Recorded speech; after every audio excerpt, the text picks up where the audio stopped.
Hi Sagittarius, I have been shuffling off camera. Welcome to your September 2018 love reading. I do this twice a month, so technically it's only for the next 2 weeks, right? But this is for September 2018. Like I said, I've been shuffling off camera so we can get right into it. This is going to start off general and then get specific. So it will resonate up to a point for some of you, and then I lose you. And that's fine. That's bound to happen. Some of you, the whole thing will resonate, or it could be that the energies are reversed, like I'm actually talking about your love interest and not you. That happens also. If that's the case, just check your moon rising or Venus sign, or obviously, check another channel also. I put some in the description, not the description box. What is that? The featured channels or the related channels. They do a version of this. This is my own spread. I adapted it from a bigger spread, but they do, there's quite a few that do the how, or sorry, this is the love reading, isn't it? Not the how do they feel about you. Well, there's a lot that do the love reading. Anyway, shutting up, on with the reading. Energy between you and your love interest, or just your feeling about your love situation in general, is the Empress reversed. Perhaps you're feeling like it's not, maybe the energy between you and another person, or you and just the way you're feeling about your love life is not abundant. You're kind of feeling depressed about it, like you're not really a legit adult if you're not in a relationship, maybe. Feeling like it just blocked. Like you're just like, why can't I find somebody that I fit with or mesh with? Okay, so we've got the Knight of Swords upright. Can you see? Yeah, you can see that. Hanged Man upright, Knight of Cups reversed, Six of Swords reversed, and Nine of Cups. Yay, Nine of Cups upright. All right, so preliminary reading. This is where it's general. The Knight of Swords is representative of the past, and this is like a lot of somebody maybe was very opinionated, hasty, frenetic energy, kind of almost devil may care attitude. Is like you did first, spoke, and thought later. Just kind of go charging in there and taking care of business. That was in the past. And then the obstacle for you in this love situation was giving things a wait time, maybe even being willing to sacrifice your time, allowing things to be in suspension and just giving things careful thought before you took any action. And the current situation now is we've got a love interest or a love situation that is, maybe there's somebody in the relationship that's jealous, that's moody, that is a bit controlling, a bit needy emotionally. And the outside environment is, well, maybe you feel like you're stuck and you can't move on, that you've got some baggage you're dealing with, okay? This could be you or your love interest, man or woman. And the outcome is you get your wish. It's happy. Happy, happy, joy, joy. This is like the sun card, or like the star card light. This is happiness here. Okay, so let's get into the reading. Let's clarify this past here for Sagittarius. Let's clarify the past. All right, so we had in the past there was a soulmate relationship, possibly somebody you knew from childhood, or a long-standing relationship. Might have been off again, on again. It was very, this to me says, if there was ever a soulmate connection, hello? Because this is all about the mysterious and the hidden knowledge, the sort of the esoteric, the ethereal, the inner wisdom, with psychic abilities, higher powers, subconscious mind, all that, right? And then we've got this right here. So this is karmic relationship, past life connection. Like this is huge. This is literally somebody from your past, or one of the interpretations is somebody from your past showing up. So this how that relates to being in your past. We had a karmic relationship in the past, I guess, and it was perhaps because it was karmic relationship, because it was a soulmate relationship, because it was very connected and intense, I'm guessing. I'm not guessing, I mean, there's a hunch there, that it progressed quite quickly, okay? This was, it was almost like, why hold back? Like, if we've been at this before and it feels right. This is a strong psychic pull right here. Like, you can't explain the connection you have with somebody. That's what this is. So it's almost like, well, why wait? Why take our time? Like, we're just going to get up inside each other's minds and hearts and just feel all the feels, And then we've got your challenge or your obstacle here, which was a hangman, which is giving things time to develop, sacrifice, compromise, that sort of thing. And so you didn't waste any time, did you? And yet the obstacle was that perhaps some of you were in a relationship already, or you were dating, or some of you stepped out on this relationship. And like I said, the obstacle was not giving it time. This right here is self-preservation. This is being greedy, materialistic. This is holding on too tight, like not letting go. This is just really hunkering down. And this is either indulging right here. My cat just came in. Indulging or a third-party situation. So we've got kind of, you know, not being willing to make that sacrifice and let go of this dating around, seeing other people, you know. And this feels like this connection happened very fast, and it kind of maybe shook both of you, or was just like, what in the world is this? What is, holy cow, you know.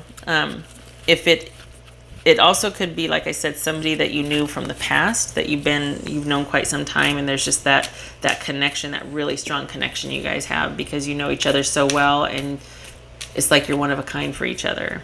But one of you may not have been, or both of you may not have been willing to give up dating or the third-party situation, or cheating, or, you know, some kind of third-party indulgence, let's put it that way. This could be gambling, drinking, you know what I mean, just indulging, not willing to give up whatever is taking you away from attending to the relationship, let's put it that way.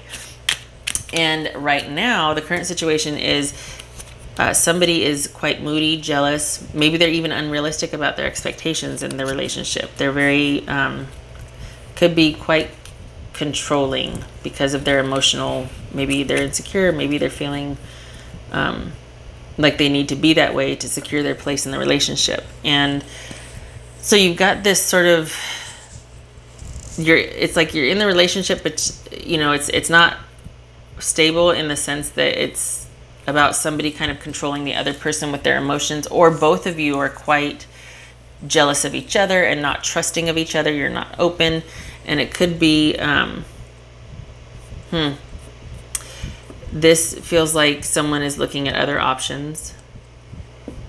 It feels like other options are being explored, and that they don't want to feel trapped or imprisoned anymore. Either you or your partner. You just don't want to feel this way anymore. You don't want to feel controlled. You don't want to feel emotionally manipulated, and you are considering other options, or your partner is considering other options. All right, so what's coming towards you, the outside environment, some advice. Now this is showing that you can't move on.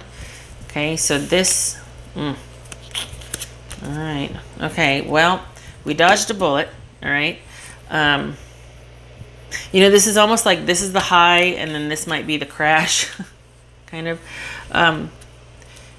There's some baggage here. Maybe it's that you, hold on a minute. Yeah. Because this is about toxicity and toxic connections, and sort of falling prey to unhealthy habits or vices, right? So now that you're in recovery and you're coming out of this, it's almost like this is a non-starter for this not being able to move on. There are delays, setbacks, and frustrations. Why? Because you're just now getting out of this. It doesn't seem like it was toxic, but maybe it was just too much, too soon, too fast, unhealthy at the time. There's recovery from that. Whatever.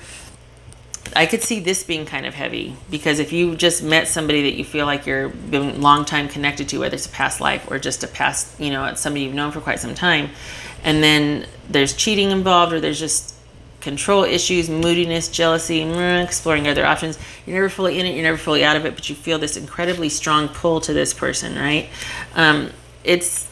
That can be like a mind bender, you know what I mean? I have other words I could use, but the point is that it is quite compelling to the point where you feel like you can't quit the person, you feel like you can't move on, right?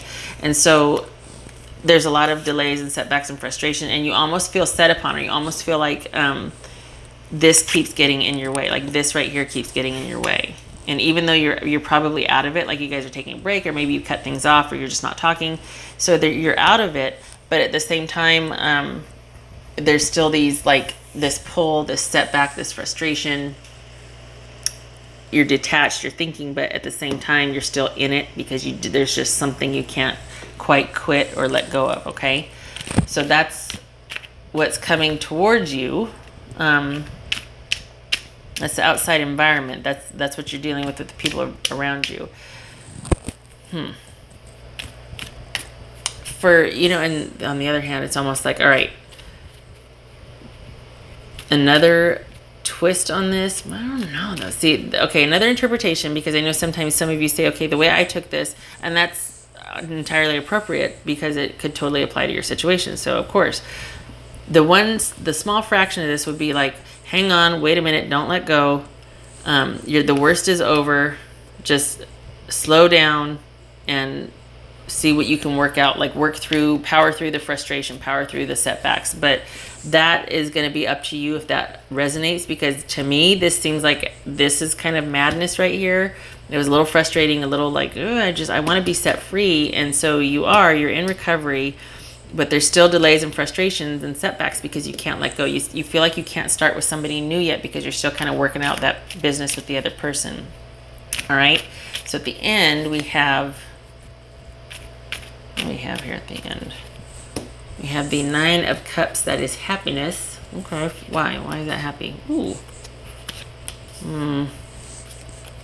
Well, that doesn't seem very happy to me. What is that 9 of Cups about? Unless you're wishing that for the other person. Now, wait a second. So this is satisfaction. This is happiness. This is wishes fulfilled, comfort, contentment. And yet we've got heartbreak here. And we've got not moving on. All right. I'm just going to say it. This feels like you would rather stay connected to this person through the heartbreak. That is where you want to be right now because you don't want to move on. Okay. This is about not moving on a grand scale. Fear of change, fear of the unknown, not wanting to transition, right? And this is heartbreak. So it's funny. No, it's not funny.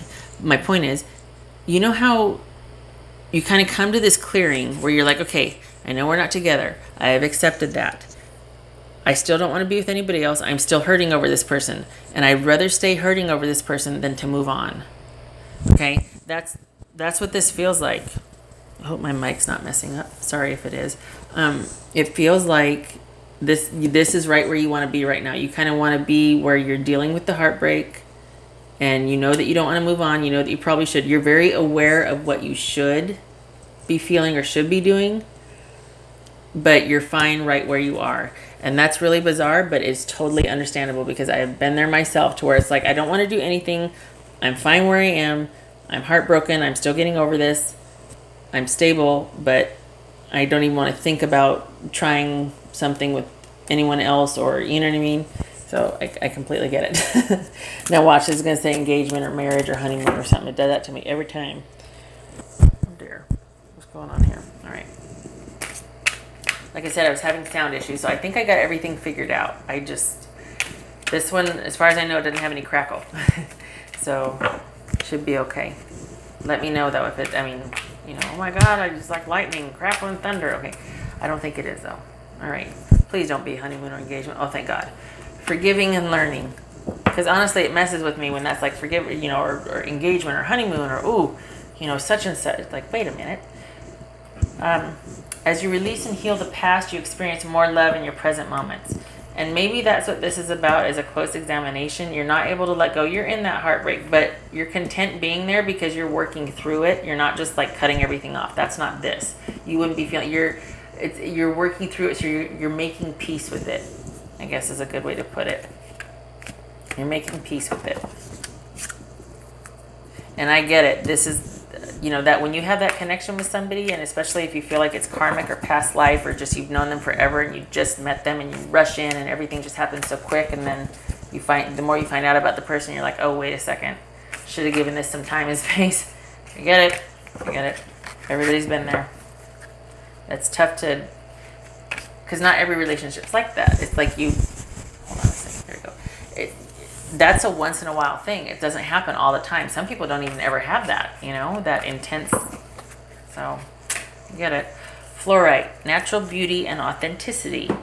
Be yourself as God made you naturally attractive and lovable inside and out. Well, in due time, because right now we're going to work on forgiving and learning, and we are fine to stay there, but when I'm ready to flaunt it, I certainly will, accept that God made me beautiful and lovable inside and out. But right now I'm kind of hunkered down and just kind of processing and dealing with this, because this is a little bit heavy here, Sagittarius. So, okay, that is what I have for you. I hope it was helpful.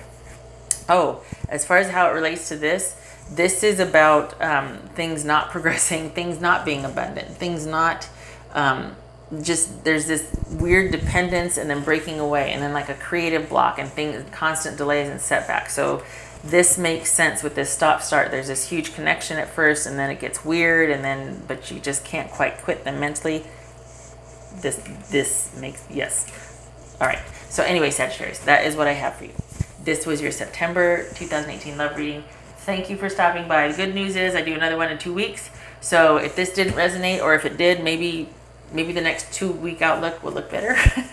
Okay, so I hope to see you then. Thanks for stopping by. Take care.